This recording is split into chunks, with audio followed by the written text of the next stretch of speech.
ಇಂದು ಬಿಡುಗಡೆಯಾದಂತಹ ರೈಲು ಹನಿ, ಪ್ರವೀಣ ಚಿತ್ತಾಪುರ ಅವರ ಹನಿ ಗಮನಗಳನ್ನು ಒಳಗೊಂಡಂತಹ ಪುಸ್ತಕ ರೈಲು ಹನಿ.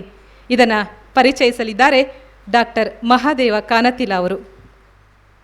ಹಳಿಗಳ ನುಣುಪಾದ ಗಲ್ಲವನ್ನು ಮುತ್ತಿಕ್ಕುತ್ತ, ಹಳಿಗಳ ನುಣುಪಾದ ಗಲ್ಲವನ್ನು ಮುತ್ತಿಕ್ಕುತ್ತ ರೈಲು ಒಂದೊಂದೇ ತಿರುವು ತಿರುಗುತ್ತಿದ್ದರೆ ಮೋಡದ ಬಳಗದಲ್ಲಿ ಮದುವೆಯ ಹರುಷ. ಹಳಿಯ ನುಣುಪಾದ ಗಲ್ಲವನ್ನು ಮುತ್ತಿಕ್ಕುತ್ತ ರೈಲು ಒಂದೊಂದೇ ತಿರುವು ತಿರುಗುತ್ತಿದ್ದರೆ ಮೋಡದ ಬಳಗದಲ್ಲಿ ಮದುವೆಯ ಹರುಷ. ನಾಚಿದ ನಾಚಿದ ಧರೆಗೆ ಮೊದಲ ಮಳೆ ಹನಿಯ ಸ್ಪರ್ಶ. ಮಳೆ ಹನಿಯ ಸ್ಪರ್ಶ. ಹನಿ, ರೈಲು ಹನಿ.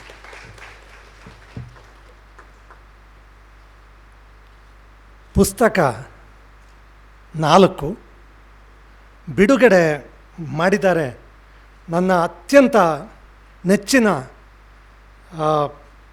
ಭಾಷಣಕಾರರಾದ ಶ್ರೀ ಗಂಗಾವತಿ ಪ್ರಾಣೇಶ್ ಅವರು. ಅವರಿಗೆ ನಮಸ್ಕರಿಸ್ತೇನೆ. ಮತ್ತು ತುಂಬ ಜ್ಞಾನವಂತರಾದ, ಸಾಹಿತ್ಯದಲ್ಲಿ ಇಷ್ಟೊಂದು ಅವ್ರ ಮಾತಿಂದಲೇ ನಿಮಗೆ ಗೊತ್ತಾಗ್ತದೆ ಎಷ್ಟು ಜ್ಞಾನ ಇದೆ ಅಂತ, ಅಂತಹ ಡಾಕ್ಟರ್ ರಾಜಶೇಖರ ಮಠಪತಿ ಅವರು, ಡಾಕ್ಟರ್ HS ಸತ್ಯನಾರಾಯಣ ಅವರು, ಅವರ ನಡುವೆ ನಾನು ಬೋಳ್ಮಂಡೆ ಕೂತದ್ದು ಒಂದು ನಮ್ಮ ಪ್ರವೀಣ್ ಚಿತ್ತಾಪುರ ಅವರು ಏನೋ ಗಡ್ಡ ಇದೆ ಅಂತ ಕರೆದ ಹಂಗಿದೆ. ನಾನು ಇವತ್ತು ಬೆಳಗ್ಗೆ ಬಂದೆ. ಬರ್ತಾ ಬರ್ತಾ ವಿಮಾನ ನಿಲ್ದಾಣದಲ್ಲಿ ಇಳಿದಾಗ ವಿಮಾನದ ಒಳಗೆ ಜನ, ಹೊರಗೆ ಜನ, ಹೊರಗಡೆ ಬಂದರೆ ಬಸ್ಸಲ್ಲಿ ಜನ. ಬರ್ತಾ ಬರ್ತಾ ಬೆಂಗಳೂರಲ್ಲಿ ಅಷ್ಟೊಂದು ಜನಗಳನ್ನೆಲ್ಲ ಲೆಕ್ಕ ಹಾಕ್ತಾ ಹೋಗ್ತೀನಿ ಅಂದ್ಕೊಳ್ಳಿ. ಭಾರತ ದೇಶದ ಜನಸಂಖ್ಯೆ ನೋಡಿ 125 ಕೋಟಿ. ಪೂರ್ತಿ ಹಾಗೆ ಯುರೋಪು, ಅಮೇರಿಕಾ ಎಲ್ಲ ಜನಸಂಖ್ಯೆಯನ್ನು ಒಟ್ಟು ಮಾಡಿದರೆ 800 ಕೋಟಿ. ಒಂದು ಹನಿ ನೀರಿನ ಬಿಂದಲ್ಲಿ ಸಾವಿರ ಕೋಟಿ ಅಣುಗಳು. ಒಂದು ಹನಿ ಬಿಂದಿನಲ್ಲಿ ಸಾವಿರ ಕೋಟಿ ಅಣುಗಳು. ನೀವು ಅತ್ಯಂತ ಬಯಸದ ಕೊರೋನಾದ ಕಫದ ಬಿಂದಿನಲ್ಲಿ 2,000 ಕೋಟಿ ಅಣುಗಳು, 2,000 ಕೋಟಿ ವೈರಸ್ಗಳು. ಇಡೀ ಬೆಂಗಳೂರಿನ ಜನಸಂಖ್ಯೆ 1 ಕೋಟಿ ಅಂತ ಇಟ್ಕೊಳ್ಳಿ. ಪುರುಷನ ಸೆಮನ್ನಿನ ವೀರ್ಯದ ಒಂದು ಬಿಂದಿನಲ್ಲಿ ಇರುವ ವೀರ್ಯಾಣುಗಳ ಸಂಖ್ಯೆ 2 ಕೋಟಿ. ಒಂದು ಹನಿಯಲ್ಲಿ ಎಷ್ಟೊಂದು ಅಡಗಿದೆ. ಅಂತಹ ಹನಿ ಎಂದು ತಿರಸ್ಕಾರ ಮಾಡದಿರಿ. ಹನಿಯ ಮಹಿಮೆ ಏನಾದರೂ ಬಲ್ಲಿರ ಅಂತ ನಮ್ಮ ಆಲ್ಬರ್ಟ್ ಐನ್ಸ್ಟೀನ್ ಅವರನ್ನು ಕೇಳಿದರೆ ಅವರು E=mc² ಅಂತ ಒಂದು ಸಮೀಕರಣವನ್ನು ಕೊಟ್ಟಿದ್ದಾರೆ. ಒಂದು ಬಿಂದು ಮ್ಯಾಟರ್, ದ್ರವ್ಯವನ್ನು ನೀವು ಶಕ್ತಿಯಾಗಿ ಪರಿವರ್ತಿಸಿದರೆ 1 ವರ್ಷ ನೀವು ಜೋಗ ಜಲಪಾತದಲ್ಲಿ ಕೆಳಗೆ ಕೂತು ಯಂತ್ರವನ್ನು ತಿರುಗಿಸಿ ಶಕ್ತಿ ಎಷ್ಟು ತಯಾರು ಮಾಡ್ತೀರೋ ಅದಕ್ಕಿಂತ ಹೆಚ್ಚು ಶಕ್ತಿ ಒಂದು ಬಿಂದು, ಒಂದು ಹನಿಯಲ್ಲಿ ಅಷ್ಟು ಶಕ್ತಿ ಅಡಗಿದೆ. ನಮಗೆ ಅದು ಮಾಡಲಿಕ್ಕಾಗ್ತದೆ ಇಲ್ವ ಅಂತ ಹೇಳೋದು ಡಿಫ್ರೆಂಟು. ಅದರಷ್ಟು ಶಕ್ತಿ ಅದರೊಳಗಡೆ ಅಡಗಿದೆ. ಹಾಗೆ ಈ ಹನಿಯನ್ನು ನಾವು ನೋಡುವಾಗ ಹನಿ ಎನ್ನುವುದೇ ಒಂದು ಅದ್ಭುತವಾದ ವಿಷಯ. ನೀವು ಹನಿಯನ್ನು ನೋಡಿ, ಅದೊಂದು ದ್ರವ. ಅದರೊಳಗಡೆ ಅಷ್ಟು 10⁻23, ನಾನು ಅದರ 0 ಬರೀಲಿಕ್ಕೆ ಕಷ್ಟ ಉಂಟಿಲ್ಲಿ, ಅಷ್ಟು ತುಂಬ ಅಣುಗಳಿವೆ.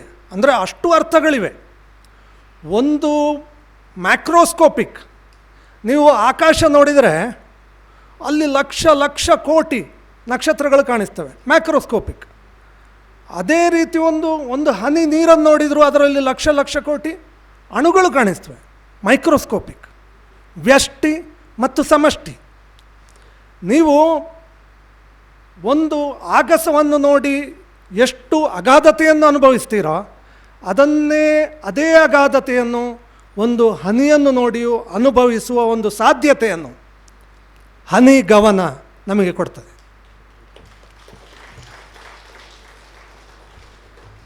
ಹನಿ ಅಂತ ಹೇಳಿದಾಗ ಇನ್ನೊಂದು ಅದರ ಪ್ರಾಪರ್ಟಿ, ಅದರ ಸ್ವಭಾವವನ್ನು ನೀವು ಗಮನಿಸಬೇಕು. ನೀವು ಟ್ಯಾಪನ್ನು ಓಪನ್ ಮಾಡ್ತೀರಿ, ಒಂದೊಂದಾಗಿ ಹನಿ ತೊಟ್ಟಿಗ್ತದೆ, ಒಂದು ಹನಿ ತೊಟ್ಟಿಗ್ತದೆ, ಅದರ ನಂತರ ಮತ್ತೊಂದು ಹನಿ. 2 ಹನಿಗಳ ನಡುವೆ ಮೌನವಿದೆ. 2 ಹನಿಗಳ ನಡುವೆ ಮೌನವಿದೆ. ಆ ಮೌನದಲ್ಲಿ ನಿಮ್ಮ ಸಂಪೂರ್ಣ ಭಾವವಿದೆ. ಆದ ಕಾರಣ ಒಂದು ಹನಿಯನ್ನು ನೋಡುವಾಗ ಅದರ ಹಿಂದೆ ಬರುವ ಇನ್ನೊಂದು ಹನಿಯ ನಡುವೆ ನೀವು ಏನು ಅನುಭವಿಸ್ತೀರಿ ಅದು ಆ ಹನಿಯಿಂದ ನೀವು ಪಡ್ಕೊಳ್ಳುವ ಒಂದು ಅನುಭೂತಿ. ಇನ್ನೊಂದು ಹನಿ ಹನಿ ಕೂಡಿ ಹಳ್ಳ ಅಂತ ಹೇಳ್ತಾರೆ. ನೀವು ಒಂದು ಕಲ್ಲಿನ ತುಂಡು ತಗೊಳ್ಳಿ, ಇನ್ನೊಂದು ಕಲ್ಲಿನ ತುಂಡು ತಗೊಳ್ಳಿ, ಕೂಡಿಸ್ಲಿಕ್ಕೆ ನೋಡಿ, ಕೂಡಲ್ಲ. 2 ಹನಿಗಳನ್ನು ಹತ್ತಿರ ತನ್ನಿ, ಕೂಡ್ಕೊಳ್ತದೆ. ಸಾವಿರಾರು ಅಂಥ ಹನಿಗಳು ಕೂಡಿ ನಮ್ಮ ಕುಡಿಯುವ ನೀರಾಗ್ತದೆ, ನಮ್ಮ ಹೊಳೆಯಲ್ಲಿ ಹರಿಯುವ ನೀರಾಗ್ತದೆ. ಹೆಚ್ಚು ಮಳೆ ಬಂದರೆ ಬೆಂಗಳೂರನ್ನು ಮುಳುಗಿಸುವಂಥ ಪ್ರವಾಹ ಆಗ್ತದೆ. ನಮ್ಮ ಕಣ್ಣೀರಿನ ಹನಿಯೂ ಆಗ್ತದೆ, ಆಕಾಶದಿಂದ ಆಗಾಗ ಬೀಳುವ ಮಳೆಯೂ ಆಗ್ತದೆ. ಅಂತಹ ಶಕ್ತಿ ಹನಿಗೆ. ಹಾಗೆ ಹನಿಗೆ ಒಂದು ರೂಪಾಂತರವಾಗಿ ಒಂದೊಂದಾಗಿ ಒಂದೊಂದನ್ನು ಸೇರಿಸಿಕೊಳ್ಳುವ ಶಕ್ತಿ ಇರುವ ಹಾಗೆ ಕಾವ್ಯಕ್ಕೆ ಒಂದರ ನಂತರ ಒಂದರ ಜತೆಗೊಂದು ಭಾವದ ಕಡಲನ್ನಾಗಿ ಮಾಡುವ ಶಕ್ತಿ ಇದೆ. ಆದ ಕಾರಣ ಈ ರೈಲು ಹನಿ ಅಂತ ಹೇಳುವ ಪ್ರವೀಣ್ ಚಿತ್ತಾಪುರ ಅವರ ಈ ಕವನ ಸಂಕಲನ ಏನಿದೆ, ಇದರ ಬಗ್ಗೆ ನಾನು ಈ ಪುಸ್ತಕ ಓದಿದಾಗ ನನಗೆ ಅನ್ನಿಸಿದ್ದು ಇಷ್ಟೆಲ್ಲ ಅನ್ನಿಸಿತ್ತು. ನನಗೆ ಕವಿತೆ ಓದಿದರೆ ಅರ್ಥ ಆಗೋದಿಲ್ಲ ಅಂಥೇಳಿ ತುಂಬ ಜನ ಅಂದ್ಕೊಳ್ತಾರೆ. ನಿಮ್ಮಲ್ಲಿ ಒಂದು 90% ಜನನೂ ಅಂದ್ಕೊಳ್ಳೋ ಚಾನ್ಸ್ ಇದೆ. ಕವಿತೆಗೆ ಇದೇ ಅರ್ಥ ಅಂತ ಹೇಳೋ ಕಟ್ಟುಪಾಡು ನಾವು ಯಾವಾಗಲೂ ಹಾಕ್ಕೊಳ್ಳಿಲ್ಲ. ಅದು ಕೂಡ ನೀರಿನ ಹನಿಯ ಸ್ವಭಾವವೇ. ನೀರಿನ ಹನಿಯನ್ನು ನೀವು ತಳದಲ್ಲಿ ಹಾಕಿ ಪದರವಾಗ್ತದೆ. ನೀರಿನ ಹನಿಯನ್ನು ಈಗ ತೊಟ್ಟಿಕ್ಕುವಾಗ ಅದು ಉದ್ದ ಇಲಾಂಗೇಟ್ ಆಗಿ ಮತ್ತೆ ಧಾರೆ ಆಗ್ತದೆ. ಅದೇ ರೀತಿ ಕವಿತೆಗೆ ಅದರದ್ದೇ ಆದ ಸ್ವರೂಪ, ಆ ಸ್ವರೂಪ ನಿಜವಾಗಿಯೂ ಪಡ್ಕೊಳ್ಳೋದು ನೀವು ಓದುವಾಗ ನಿಮ್ಮೊಳಗಡೆ ಅದು ಏನಾಗಿ ಪ್ರಕಟ ಆಗ್ತದೆ ಅಂತ. ಆದ ಕಾರಣ ಈ ರೈಲು ಹನಿ ಪ್ರವೀಣ್ ಚಿತ್ತಾಪುರ ಅವರ ಈ ಕವನ ಏನಿದೆ, ಕವನ ಸಂಕಲನ, ಈ ಕವನ ಸಂಕಲನದ 100 ಕವನಗಳನ್ನು ನೀವು ಓದಿದರೆ, ನೀವು 100 ಜನ ಇದ್ದರೆ, ನೀವು 100 ಜನರಿಗೂ ಪ್ರತಿ ಕವನವು 100 ರೀತಿ ಕಾಣಿಸ್ಬೋದು. ಅದು ಆ ಹನಿಯ ಪ್ರಭಾವ. ನಾನು ಇಲ್ಲಿ ಇನ್ನೊಂದು ವಿಚಾರ ಹೇಳಲಿಕ್ಕೆ ಬಯಸ್ತೇನೆ, ಆಮೇಲೆ ಕವನಕ್ಕೆ ಬರ್ತೇನೆ. ಕುಮಾರ ಗಂಧರ್ವ ಅಂತ ಒಬ್ಬರು ಸಂಗೀತಗಾರರಿದ್ದರು, ಕರ್ನಾಟಕದವರು. ಕುಮಾರ ಗಂಧರ್ವ ಅವರು 40ನೇ ವರ್ಷ ಆಗುವಾಗಲೇ ಅತ್ಯಂತ ಪ್ರಸಿದ್ಧ ಗಾಯಕರಾದರು. ಅವರು ಭಾರತ ದೇಶ ಪ್ರೊಡ್ಯೂಸ್ ಮಾಡಿದ ಭೀಮಸೇನ್ ಜೋಶಿಗಿಂತ ಮೊದಲು ಅತ್ಯಂತ ದೊಡ್ಡ ಗಾಯಕ, ಕನ್ನಡದ ಗಾಯಕ. ಉತ್ತರ ಭಾರತದಲ್ಲಿ ನೆಲೆಸಿ ಅವರು ತೀರ್ಕೊಂಡಿದ್ದು ಕೊನೆಗೆ. ಅವರಿಗೆ 45 ವರ್ಷ ಆಗುವಾಗ ಅವರಿಗೆ ಕ್ಷಯರೋಗ ಹಿಡಿಯಿತು. ಕ್ಷಯರೋಗ ಹಿಡಿದಾಗ ಅವರ ಒಂದು ಲಂಗ್ಸ್ ಹಾಳಾಯಿತು. 5 ವರ್ಷ ಕುಮಾರ ಗಂಧರ್ವರಿಗೆ ಹಾಡಲಿಕ್ಕಾಗಲಿಲ್ಲ. ನಿಮಗೆ ಗೊತ್ತು, ಹಿಂದೂಸ್ತಾನಿ ಶಾಸ್ತ್ರೀಯ ಸಂಗೀತವನ್ನು ನೀವು ಕೇಳಲಿಕ್ಕೆ ಹೋದರೆ ಅದು ರಾಗ ನಿರರ್ಗಳವಾಗಿ ಹರಿಯುವ ಪ್ರವಾಹ ಅದು. ಆದರೆ ನಮ್ಮ ಕುಮಾರ ಗಂಧರ್ವ ಅವರಿಗೆ ಉಸಿರೇ ಇರೋದೊಂದು ಚಿಕ್ಕ ಉಸಿರು. ಆ ಚಿಕ್ಕ ಉಸಿರಲ್ಲೇ ಅವರು ಹನಿ ಮಾಡಿದರು. ಚಿಕ್ಕ ಉಸಿರನ್ನು ಹನಿಯಾಗಿಸಿ ಅವರು ಒಂದು ಹೊಸ ಹಾಡುವ ಕ್ರಮವನ್ನು ಕಂಡುಹಿಡಿದ್ರು. ಅದು ಕುಮಾರ ಗಂಧರ್ವ ಅವರ ಗರಾನ. ನೀವು ಅವರು ಹಾಡಿದ ಕಬೀರರ ದೋಹ ಮತ್ತು ಭಜನೆಗಳನ್ನೆಲ್ಲ ಕೇಳಿದರೆ ಅವರು ಅತ್ಯಂತ ಚಿಕ್ಕ ಉಸಿರಲ್ಲಿ ಒಂದು ಆಲಾಪ್ ಎಸೆದ್ಬಿಡ್ತಾರೆ. ಅದರ ನೆಕ್ಸ್ಟ್ ಉಸಿರು ತಗೊಂಡು ಇನ್ನೊಂದು ಆಲಾಪ. ಅಂದರೆ ಈ ಭಾವ ಪ್ರಕಟಣೆಯ ಬೇರೆ ಬೇರೆ ರೀತಿಗಳಲ್ಲಿ ಏನೇನು ಸಾಧನೆ ಮಾಡ್ಬೋದು ಅಂತ ಹೇಳಿ ನಮಗೆ ಗೊತ್ತಾಗ್ತದೆ. ಒಂದು ಕವಿತೆ, ನಾನೀಗ ರೈಲು ಹನಿ ಕವನ ಸಂಕಲನಕ್ಕೆ ಒಳಗೆ ಹೋಗಲಿಕ್ಕೆ ಮೊದಲು, ರೈಲು ಹನಿ ಅಂತ ಹೇಳುವ ಕವನ ಸಂಕಲನ ಯಾಕೆಷ್ಟು ಮುಖ್ಯ, ಇದು ಯಾಕೆ ಬರೆಯಲಾಯಿತು, ಇದು ಯಾಕೆ ಪ್ರವೀಣ್ ಚಿತ್ತಾಪುರ ಅವರಿಗೆ ಈ ಥರದ ಕವನ ಬರೀಲಿಕ್ಕೆ ಯಾಕೆ ಸಾಧ್ಯ ಆಯಿತು ಅಂತ ಹೇಳಿ ನಾವು ನೋಡಬೇಕಾದ್ರೆ, ಪ್ರಾಣೇಶ್ ಗಂಗಾವತಿಯವರು ಒಂದು ಸುಮಾರು ಸಮಯ ಮೊದಲು ಅವರ ಒಂದು ಕಾರ್ಯಕ್ರಮದಲ್ಲಿ ನಾನು ಅಟೆಂಡ್ ಮಾಡಿದಾಗ ಹೇಳಿದ ಒಂದು ಪ್ರಕರಣ ನೆನಪಾಗ್ತದೆ. ಹಳ್ಳಿಯ ಶಾಲೆಯಲ್ಲಿ ಹುಟ್ಟಿ ಬೆಳೆದ ಒಬ್ಬ ಹುಡುಗ, ಪೇಟೆಯ ಎ ಸಿ ರೂಮಿನಲ್ಲಿ ಫ್ಯಾನು ತಿರುಗಿಕೊಂಡು ಎ ಸಿ ಹೊಡ್ಕೊಂಡು ಬೆಳೆಯೋ ಒಬ್ಬ ಹುಡುಗನ, ಈ ಹುಡುಗರ ನಡುವಿನ ವ್ಯತ್ಯಾಸವನ್ನು ಅವರ ಆ ಪ್ರಕರಣದಲ್ಲಿ ತಿಳಿಸ್ತಾರೆ. ಚಿತ್ತಾಪುರ ಅಂತೇಳಿ ಹೇಳುವಾಗಲೇ ಒಂದು ಚಿತ್ತಕ್ಕೆ ಒಂದು ಅನಂತದ ಅನುಭೂತಿ ಆಗಬೇಕು. ಹಾಗೆ ನಿಮಗೆ ಆಯಿತು ಅಂತಂದರೆ ಅದು ಹಾಗೆ ಇದೆ ಅಂತೇಳಿ ಅದರ ಅರ್ಥ ಅಲ್ಲ, ಅದಕ್ಕೆ ಅತ್ಯಂತ ದೊಡ್ಡ ಇತಿಹಾಸ ಇದೆ. ನಾನಿವತ್ತು ಬರ್ತಾ ವಿಕಿಪೀಡಿಯಾದಲ್ಲಿ ಚಿತ್ತಾಪುರದ ವಿವರಣೆ ನೋಡಿದೆ. ಚಿತ್ತಾಪುರದಲ್ಲಿ 11ನೇ ಶತಮಾನದಲ್ಲೇ ಯೂನಿವರ್ಸಿಟಿ ಇತ್ತು, ಅದು ಹಾಳಾಗಿದೆ ಅಂತ ನಾನು ಅದರಲ್ಲಿ ಓದ್ಕೊಂಡೆ. ಅಂತಂದರೆ ಅಷ್ಟು ಇತಿಹಾಸ ಇರುವ ಒಂದು ಹಳ್ಳಿ. ಆ ಹಳ್ಳಿಯಲ್ಲಿ ನೆಲದಲ್ಲಿ ಆಡಿ ಆಗಸ ನೋಡಿ ಬೆಳೆದ ಹುಡುಗ, ಮುಗ್ಧ ಹುಡುಗ, ಅವನ ಕಣ್ಣು ಯಾವಾಗಲೂ ತೆರೆದ ಕಣ್ಣು. ಆ ತೆರೆದ ಕಣ್ಣಿನ ಅವರಿಗೆ ಬರೀಲಿಕ್ಕಾಗುವ ಒಂದು ಕವನ ನಾನು ಓದಿ ಹೇಳ್ತೇನೆ, ಆಮೇಲೆ ಮೇನ್ ಕವನಗಳಿಗೆ ಬರ್ತೇನೆ.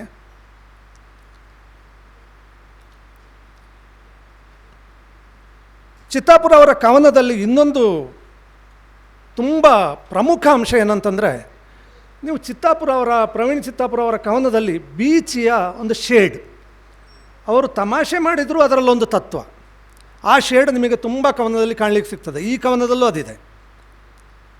ಮಡಚಿ ಮಟ್ಟಸ ಹಾಕಿದ್ದ ಒಂದು ಸೀಟು, ಒಂದೇ ಒಂದು ಸೀಟು, ಮಡಚಿದ್ದು ತೆಗೆದು ಖುಲ್ಲಾ ಹಾಕಿದ್ರ 2 ಸೀಟು. ತೆರೆದ ಮನಸ್ಸು. ನೀವು ಎ ಸಿ ರೂಮಿನಲ್ಲಿ ಕುಳಿತ ಹುಡುಗ ಆದರೆ ಮಡಚಿದ ಒಂದು ಸೀಟ್ ಹಾಕ್ತೀರಿ. ಚಿತ್ತಾಪುರದ ಗಗನ ಸ್ಪರ್ಶಿ ವ್ಯವಸ್ಥೆಯಲ್ಲಿ ಬೆಳೆದ್ರೆ ನೀವು ಆ ಸೀಟನ್ನು ಬಿಡಿಸಿ ತೆರೆಯುತ್ತೀರಿ, ತೆರೆದು 2 ಜನ ಕೂರಿಸ್ತೀರಿ. ಇನ್ನೂ ಬೇಕು ಅಂತಂದ್ರೆ ಅದನ್ನು ಚಾಪೆ ಮಾಡಿಬಿಡ್ತೀರಿ, 4 ಜನರನ್ನು ಕೂರಿಸ್ತೀರಿ. ಅಂತಹ ಎದೆ ಇರುವಾಗ ಇಂತಹ ಕವನ ಬರೀಲಿಕ್ಕೆ ಸಾಧ್ಯ ಆಗೋದು.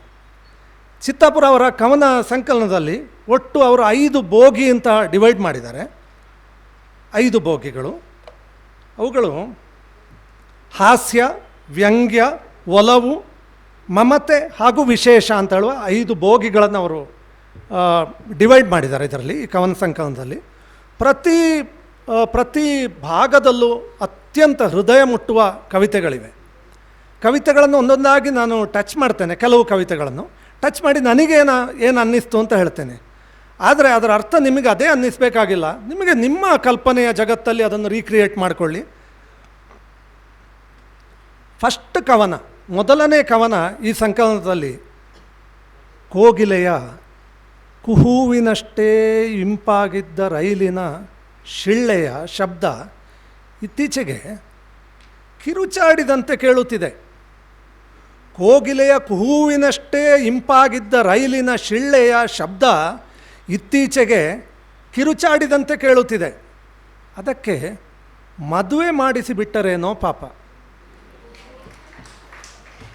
ಅಂದರೆ ಇಲ್ಲಿ ಈ ಕವನದಲ್ಲಿ ನೋಡಿ, ಕೋಗಿಲೆಯ ಕುಹೂವಿನಷ್ಟೇ ಇಂಪಾಗಿದ್ದ ರೈಲಿನ ಶಿಳ್ಳೆಯ ಶಬ್ದ.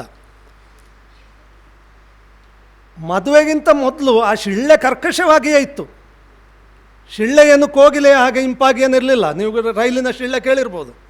ಆದರೆ ಆಕರ್ಷಣೆ, ಕನಸು, ಇದರ ನಡುವೆ ರೈಲಿನ ಶಿಳ್ಳೆ ಕೂಡ ಕೋಗಿಲೆಯ ಇಂಪಾದಂಥ ಶಬ್ದದ ಹಾಗೆ ಕೇಳ್ತದೆ. ಅಂದರೆ ಒಂದು ಪರ್ಸೆಪ್ಷನ್, ನೀವು ಒಂದು ವಸ್ತುವನ್ನು ನೋಡಿದಾಗ ನಿಮಗದು ಹೇಗೆ ಕಾಣಿಸ್ತದೆ, ನಿಮ್ಮ ಮನಸ್ಸಿನೊಳಗೆ ಪ್ರಜ್ಞೆಯೊಳಗೆ ಅದು ಹೇಗೆ ಬಿಂಬ ಪಡ್ಕೊಳ್ತದೆ ಅಂತ ಹೇಳೋದು ನಿಮ್ಮ ಮನೋಸ್ಥಿತಿಯ ಮೇಲೆ ಇದೆ ಅಂತ ಹೇಳೋದು ಅದರ ಅರ್ಥ. ಅಂದರೆ ಇದನ್ನು ಸೈಕಾಲಜಿಯಲ್ಲಿ ಫಿಗರ್ ಗ್ರೌಂಡ್ ರಿಲೇಷನ್ಶಿಪ್ ಅಂತ ಹೇಳ್ತಾರೆ. ಇಲ್ಲಿ 1 ಅಡಿಯಷ್ಟು ಅಗಲದ ಒಂದು ಸ್ಟ್ರಿಪ್ ಡ್ರಾ ಮಾಡ್ತೀನಿ ನಾನು, 1 ಅಡಿಯಷ್ಟು ಅಗಲದ ಸ್ಟ್ರಿಪ್ಪು. ಅದರ ನಡುವೆ ಕಾಲಿರಿಸ್ಕೊಂಡು ನೀವು ನಡ್ಕೊಂಡು ಹೋಗಬೇಕು ಅಂತಂದರೆ ಆ 1 ಅಡಿಯ ಸ್ಟ್ರಿಪ್ನಲ್ಲಿ ನೀವು ನಡ್ಕೊಂಡು ಹೋಗ್ತೀರಿ. ಆದರೆ ಅದೇ ಸ್ಟ್ರಿಪ್ಪಿನ ಎರಡೂ ಕಡೆ 1 ಕಿಲೋಮೀಟ್ರ್ ಆಳ ಪ್ರಪಾತ ನಾನು ಮಾಡಿದೆ ಅಂತಂದರೆ 1 ಅಡಿಯ ಸ್ಟ್ರಿಪ್ ಇದೆ, ಅದರ ಎರಡೂ ಕಡೆ 1 ಕಿಲೋಮೀಟ್ರ್ ಆಳ ಪ್ರಪಾತ ಇದೆ. ಈಗ ನಿಮ್ಮನ್ನು ಅದರಲ್ಲಿ ನಡ್ಕೊಂಡು ಹೋಗಿ ಅಂತ ಹೇಳಿದರೆ ಆ 1 ಅಡಿಯ ಸ್ಟ್ರಿಪ್ಪಲ್ಲಿ ನೀವು ನೋಡುವಾಗ ಈ ಕಡೆ ನೋಡಿದರೆ ಪ್ರಪಾತ, ಆ ಕಡೆ ನೋಡಿದರೆ ಪ್ರಪಾತ, ನಿಮಗೆ ನಡಿಲಿಕ್ಕಾಗಲ್ಲ. ಅದೇ ಸ್ಟ್ರಿಪ್ಪು ಮೊದಲು ನೀವು ಇಲ್ಲಿ ಬರೇ ಸ್ಟ್ರಿಪ್ಪು ನಾನು ಡ್ರಾ ಮಾಡಿದ್ದೀನಿ, ಅದರಲ್ಲಿ ನಡೀತೀರಿ ಆರಾಮ್ಸೆ. ಆದರೆ ಎರಡೂ ಕಡೆ ಪ್ರಪಾತ ಮಾಡಿದಾಗ ನಡಿಲಿಕ್ಕಾಗೋದಿಲ್ಲ. ಅಂದರೆ figure is A function of the ground on which it is placed ಅಂತ. ನೀವು ಒಂದು ಚಿತ್ರವನ್ನು ನೋಡಿದರೆ ನಿಮ್ಮ ಮನಸ್ಸಿನ ಪದರ ಯಾವ ಸ್ಥಿತಿಯಲ್ಲಿರ್ತದೆ ಆ ರೀತಿ ನಿಮಗೆ ಆ ಚಿತ್ರ ಕಾಣಿಸ್ತದೆ. ಕೋಪದಲ್ಲಿದ್ದರೆ ಒಂದು ರೀತಿ ಚಿತ್ರ ಕಾಣಿಸ್ತದೆ, ಪ್ರೀತಿಯಲ್ಲಿದ್ದರೆ ಇನ್ನೊಂದು ರೀತಿ ಚಿತ್ರ ಕಾಣಿಸ್ತದೆ, ಫ್ರಸ್ಟ್ರೇಷನಲ್ಲಿದ್ದರೆ ಇನ್ನೊಂದು ರೀತಿ ಚಿತ್ರ ಕಾಣಿಸ್ತದೆ.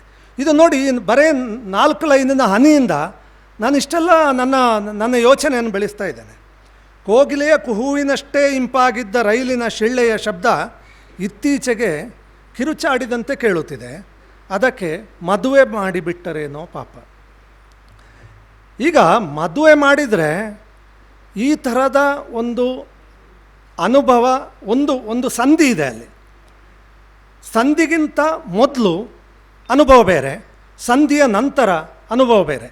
ನಾನು ಸಂಧಿ ಅಂತ ಹೇಳುವಾಗ ನಿಮಗೊಂದು ವಿಷಯ ಹೇಳಬೇಕು. ಈಗ ತಿರುವುಗಳು ಅಂತ ಹೇಳ್ತೀವಿ ನಾವು. ತಿರುವಿನ ಈ ಕಡೆಯಿಂದ ನೋಡಿದರೆ ಒಂದು ರೀತಿ ಕಾಣಿಸ್ತದೆ, ತಿರುವಿನ ಆ ಕಡೆಯಿಂದ ನೋಡಿದರೆ ಇನ್ನೊಂದು ರೀತಿ ಕಾಣಿಸ್ತದೆ. ಇದು ಆ ಥರದ ಒಂದು ತಿರುವು. ಮದುವೆ ಅಂತ ಹೇಳಿದರೆ ಅದೊಂದು ಸಂಧಿ. ಅದಕ್ಕಿಂತ ಮೊದಲಿನ ಅನುಭವ ಮತ್ತು ನಂತರದ ಅನುಭವದಲ್ಲಿ ನಮ್ಮ ಪ್ರಜ್ಞೆಯ ಪರದೆ ಯಾವ ರೀತಿ ಅದನ್ನು ಬಿಂಬಿಸ್ತದೆ, ಅದಕ್ಕೆ ಸರಿಯಾಗಿ ನಿಮಗೆ ಈ ಹನಿ ಅರ್ಥ ಆಗ್ತದೆ. ರೈಲಿನಲ್ಲಿ ಮುಗುಳು ನಗೆ ಬೀರುವ ಹುಡುಗಿಯರಿಂದ ಹೃದಯಕ್ಕೆ ಗಾಯ ಮಾಡಿಕೊಳ್ಳುವ ಮುನ್ನ, ರೈಲಲ್ಲಿ ಮುಗುಳು ನಗೆ ಬೀರುವ ಹುಡುಗಿಯರಿಂದ ಹೃದಯಕ್ಕೆ ಗಾಯ ಮಾಡಿಕೊಳ್ಳುವ ಮುನ್ನ ಅವರ ಕಣ್ಣೇಟು ಹೃದಯದ ಸೀಟಿಗೋ ನಿಮ್ಮ ಸೀಟಿಗೋ ಎಂದು ಖಾತರಿ ಮಾಡಿಸಿಕೊಳ್ಳುವುದು ಲೇಸು. ಪುನಃ ಒಬ್ಬ ಹುಡುಗ ಹಳ್ಳಿಯಲ್ಲಿ ಬೆಳೆದ್ರೆ ಅವನಿಗೆ 2 ಅನುಭವ ಆಗ್ತದೆ. ಪೇಟೆಯಲ್ಲಿ ಬೆಳೆದ ಹುಡುಗನಿಗೆ ಇದರಲ್ಲಿ 2ನೇ ಅನುಭವ ಮಾತ್ರ ಆಗ್ತದೆ. ಅವನು ಯಾವಾಗಲೂ ಅಷ್ಟು ಬೇಗ ಮೋಸ ಹೋಗೋದಿಲ್ಲ. ಅವನಿಗೆ ಇದನ್ನೆಲ್ಲ ಮೊದಲೇ ಚಿಕ್ಕ ವಯಸ್ಸಿನಾನೇ ನೋಡಿ ಕಲ್ತ್ಕೊಂಡ್ಬಿಟ್ಟಿರ್ತಾನೆ. ಅಂದರೆ ಒಂದು ಮನುಷ್ಯನ ಅನುಭವ ಯಾವ ರೀತಿ ಒಂದು ಘಟನೆಯನ್ನು ಅವನಿಗೆ ಕಾಣಿಸ್ತದೆ ಅಂತ ಹೇಳೋದು ಈ ಕವನದಲ್ಲಿ ನಿಮಗೆ ಅದರಲ್ಲಿ ಹಾಸ್ಯವೂ ಇದೆ, ಆದರೆ ತತ್ವವೂ ಇದೆ.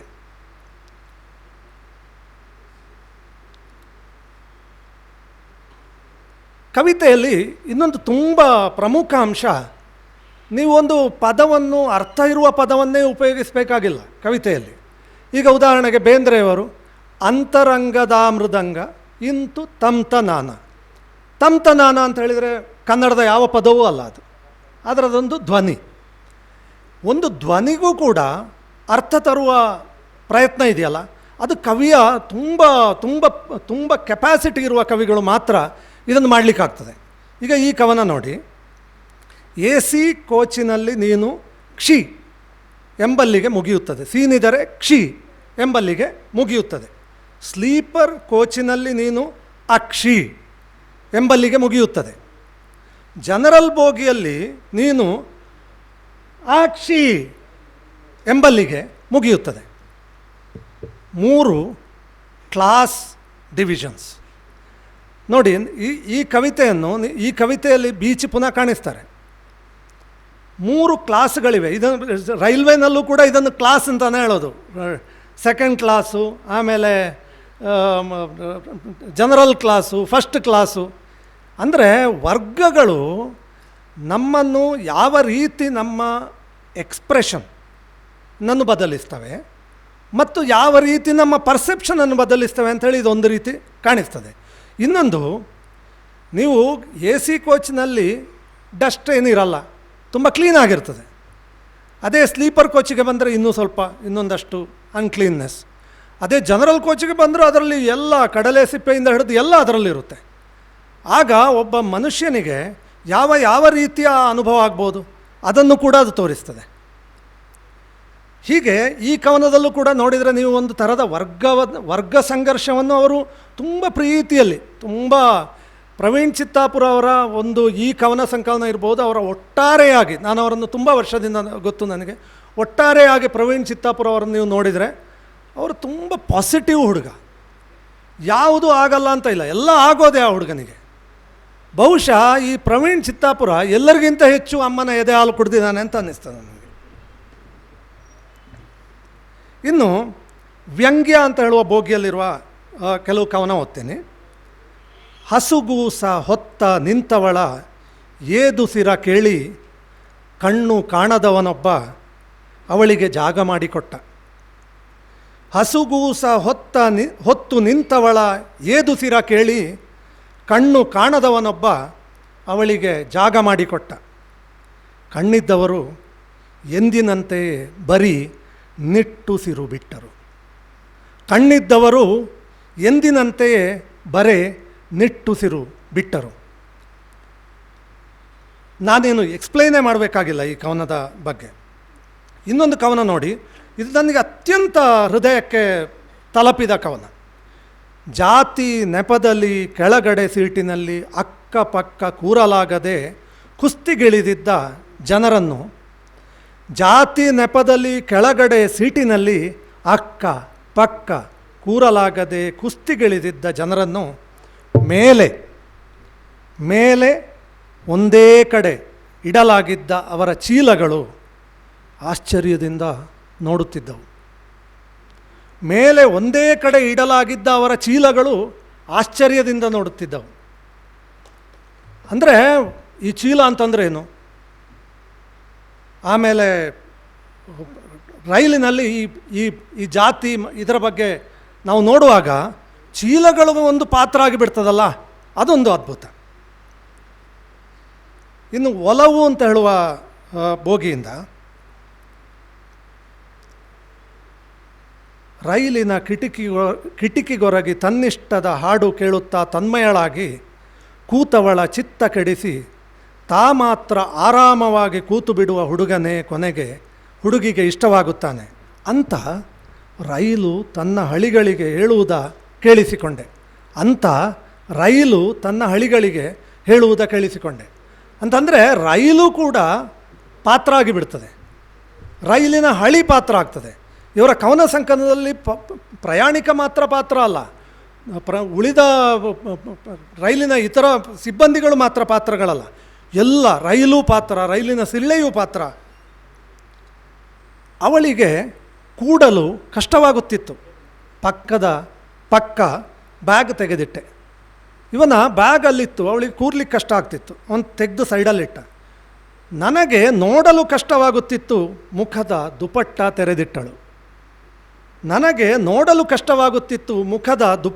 ತೆರೆದಿಟ್ಟಳು. ನೀವು ಒಂದು ಗಜಲ್ ಕೇಳಿರ್ಬೋದು, ಚಾಂದನಿ ರಾತ್ ಮೇ ಚಾಂದಕೆ ಸಾಮನೆ रुख से पर्दा हटाना गजब हो गया, ಚಾಂದನಿ ಚುಪ್ ಗೈ ಚಾಂದ್ ಶರ್ಮಾ ಗಯ ಅಂತ.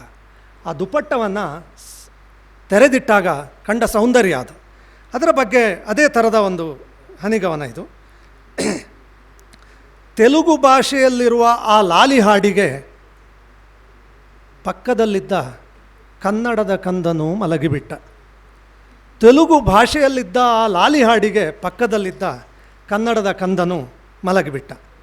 ಇನ್ನು ಕೊನೆಯ ಕವನ, ನಾನೊಂದಷ್ಟು ಪಟ್ಟಿ ಮಾಡ್ಕೊಂಡು ಬಂದಿದ್ದೇನೆ, ಆದರೆ ಎಲ್ಲರ ಪುಸ್ತಕದ ಬಗ್ಗೆ ಮಾತಾಡಬೇಕಾಗಿರೋದ್ರಿಂದ, ಶೌಚಾಲಯ. ಶೌಚಾಲಯ ಕೂಡ ಒಂದು ಪಾತ್ರ, ಪ್ರತಿಮೆ. ಪ್ರಯಾಣಿಕರ ನೋವುಗಳಿಗೆ, ಕಣ್ಣಹನಿಗಳಿಗೆ, ಖುಷಿಗಳಿಗೆ, ಪ್ರಯಾಣಿಕರ ನೋವುಗಳಿಗೆ, ಕಣ್ಣಹನಿಗಳಿಗೆ, ಖುಷಿಗಳಿಗೆ, ವಿರಹಗಳಿಗೆ, ಸ್ಖಲನಗಳಿಗೆ ಮುತ್ತುಗಳಿಗೆ ಮುಟ್ಟುಗಳಿಗೆ ಸಹಕರಿಸಿದ ಮಡಿಲು.